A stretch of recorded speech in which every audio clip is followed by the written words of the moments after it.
गिरफ्तार 8 भारतीय नेवी के पूर्व अधिकारियों को वहां की अदालत में मौत की सजा सुनाई गई है। जिन भारतीय नागरिकों को सजा मिली है वो नेवी के रिटायर्ड अधिकारी हैं और पिछले साल अगस्त से ही कतर की जेल में हैं। कतर ने अब तक उन पर लगे आरोपों को सार्वजनिक नहीं किया है। इन 8 लोगों को बीते साल अक्टूबर में कतर में गिरफ्तार किया गया था। 26 अक्टूबर 2023 को कोर्ट ने इन्हें मौत की सजा सुनाई है।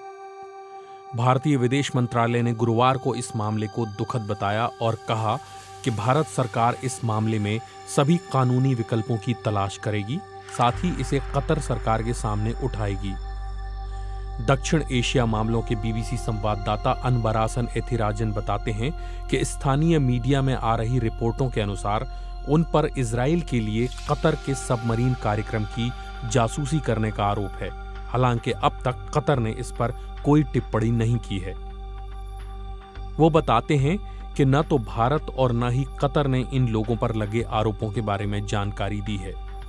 सीएनबीसी के अनुसार बीते साल यानी अगस्त 2022 में कतर सरकार की खुफिया एजेंसी ने 8 भारतीय नागरिकों को पूछताछ के लिए पकड़ा था। बाद में उन्हें गिरफ्तार कर लिया गया। मार्च में इन पर जासूसी के आरोप तय किए गए थे। गिरफ्तार किए गए 8 भारतीय नागरिक नौसेना के पूर्व अधिकारी हैं और कतर की अल दाहरा नाम की सिक्योरिटी कंपनी में काम करते थे। ये कंपनी कतर की नौसेना के लिए सबमरीन प्रोग्राम में काम कर रही थी। इस प्रोग्राम का मकसद रडार से बचने वाले हाईटेक इतावली तकनीक पर आधारित सबमरीन हासिल करना था। कंपनी में 75 भारतीय नागरिक कर्मचारी थे।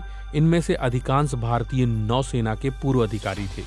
मई में कंपनी ने कहा था कि वो 31 मई 2022 से कंपनी बंद करने जा रही है।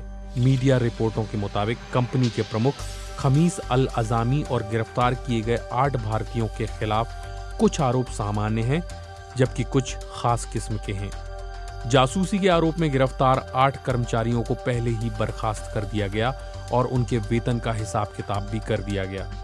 बीते मई में कतर ने कंपनी को बंद करने का आदेश दिया और इसके लगभग 70 कर्मचारियों को मई 2023 के अंत तक देश छोड़ने का निर्देश दिया।